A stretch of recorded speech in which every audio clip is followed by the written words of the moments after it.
Nagprotesta ang nasa higit 70 gwardiya ng isang kondo sa Maynila matapos hindi umano ibigay ang kanilang 1.5 buwan na sahod. Pero naging marakas daw ang pagpapaalis sa kanila.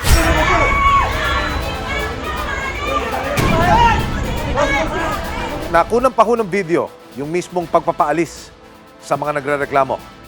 Ito ho yun, yung mga tagpong ito. Ganito na ho ang mangyayari. Ano gusto niyo?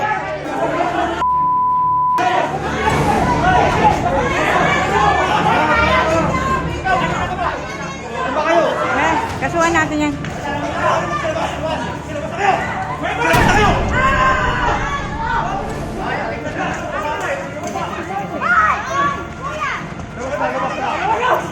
Anong epekto nito? Yung mismong pangyayari na ito sa inyo, sa buhay ninyo, sir? Mahirap sir kasi ang mga pamilya namin, Opo. wala sila ng pera. Opo. Wala ang mga anak ko Opo. sa Mindanao. Wala Opo. sila ng makukuha, wala nang padala, walang pera. Mula noong mangyari ang problema na yan hanggang ngayon, natanggap niyo na ho ba yung dapat sa inyo? Wala po, nagmamatigas po ang agency, sir. Itinuturo po kami ng itinuturo sa client. Duguan na po yung nangyari, pero ang ginagawa nila, nagtuturuan pa rin po silang dalawa. Ito po yung nangyari sa ulo niya. Ayan. Sila po na, nalimay lang. Okay na yan, ya? Konti lang naman.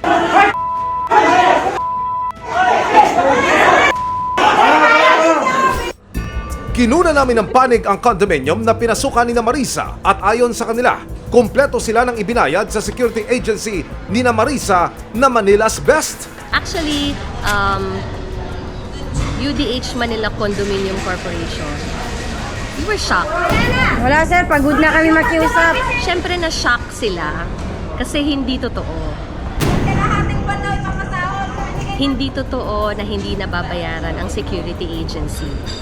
So, ang security agency nagbibill ng security services and administrative fees sa Urban Deco Homes Manila Condominium Corporation. Ito ay pinaprocess nila at nire-release, binabayaran diretso sa security agency sa Manila's Best. According sa billing mismo, pagkatanggap ng billing, merong 15 days ang Condominium Corporation para ito'y bayaran. Tinungo rin ng resibo ang opisina ng Manila's Best Security Agency. Pumayag na magpa-interview ang isa sa kanilang tauhan pero nakiusap siyang itago ang kanyang pagkakakilanlan. May ongoing case na kami sa ngayon, ma'am, sa DECA tsaka yung sa guards namin. So hindi na po ako magsasalita para kaya naman kung anong mangyari sa kaso. September 19, 2023, sinamahan ng resibo ang grupo ni Marisa at Palaig sa Barangay 106 para naman ireklamo ang ginawang pananakit daw sa kanila ng grupo ng pumalit na gwardiya. May darating ba ka? Actually, sinundo ko na, di ba? Tapos binigay din sa akin yung number. Nagre-ring lang, hindi sinasagot. Nabiguman sa unang pagkakataon, September 25. Sumipot sa barangay ang officer in charge ng inireklamong grupo ng gwardya na si Elpidio Bandoy. Labas na ako doon kasi ako, yung nga, sabi ko, security guard din ako. Nandun ako sa inyo, nakikiusap. Wait lang po, kasi pag officer ka, alam mo kung sino yung mga taong, sino Alam mga ko. taga-tao ng agency ang magpupunta sa mismong detachment. Yung mga yun po, hindi nyo po ba kasamahan yung mga yun? Wala akong kinalaman doon mga tao na yun. Giit ni Elpidio, wala raw siyang inutos, nasaktan ng grupo ni Marisa. Alam mo, kung anong ginawa sa akin, babae kaming dalawa. Dalawa kami nagpangabot. Pero anong ginawa sa aming mga babae kami? Nakasibil na kayo! Nakasibil na kayo! Babae ako! Babae ako! Ano naawa nga ako? dito? Naawa ko sa inyo. Sino ba naman hindi maawa? Pareho tayo tayo Ito po, pinakamalala. Nasa gitna, hinahabol pa ng bato. Nakasibilyan na lalaki. Kitang-kita pati mukha ng lalaki na bumabato.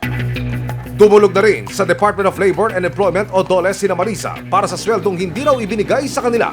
Ang sabi ni ma'am, yung sa dole, daw, bigyan daw ng 1 week. Kasi baka daw naman sakali makipag-areglo si agency. Yun po ang sabi niya, ma'am. Sabi ni ma'am sa 6 months daw po yan bago malabas yung niyan, yung pinaka-resulta.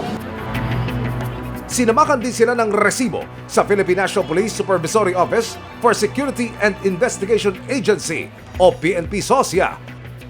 Ayon sa PNP SOSIA, posibleng hindi na ma-renew o ma-revoke ang license to operate ng security agency sa oras na mapatunayan na may pagkukulang sila. Based dito sa 11917, ma'am, Rule 68 ng Section 350, pwede ito maging grounds for suspension, cancellation at revocation ng kanilang license to operate.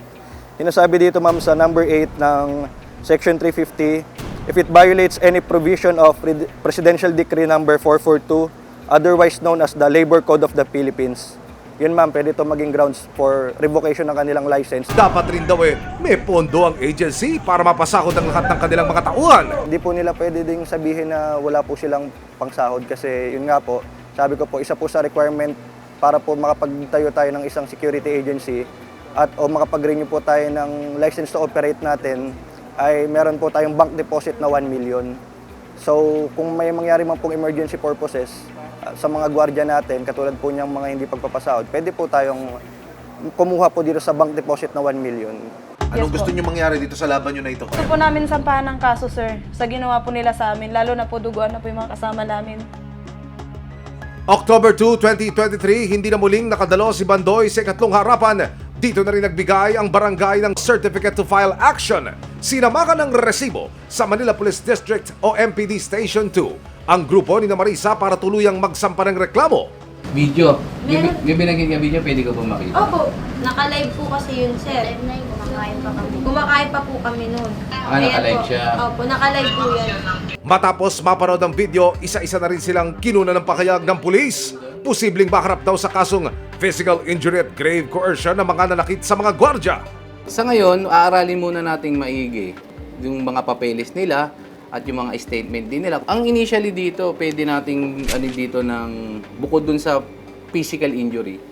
Pwede rin na titignan din natin yung angulo na pwede natin din sampahan ng mga grave coercion kasi nagkaroon nga daw ng pananakot sa kanila, pinrobok sila doon, hinamon sila doon, pilit silang pinapaalis doon ng mga nagte-take over. Sisiguraduhin natin na iimbestigahan nating maigi ito at talagang siguraduhin natin na lahat ng mga involved sa nangyaring insidente na yon na mayroong mga aksyon ng pananakit ay talaga mapagbayad natin sa batas.